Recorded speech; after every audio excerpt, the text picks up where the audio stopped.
ये शपथ लेते हैं कि हम अपने देश की लोकतांत्रिक परंपराओं की मर्यादा को बनाए रखेंगे तथा स्वतंत्र निष्पक्ष और शांतिपूर्ण निर्वाचन की गरिमा को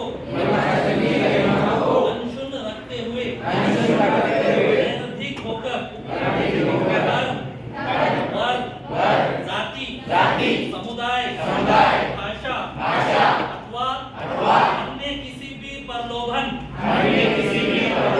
से प्रभावित होते बिना निर्वाचनों में अपनी मताधिकार का प्रयोग करेंगे।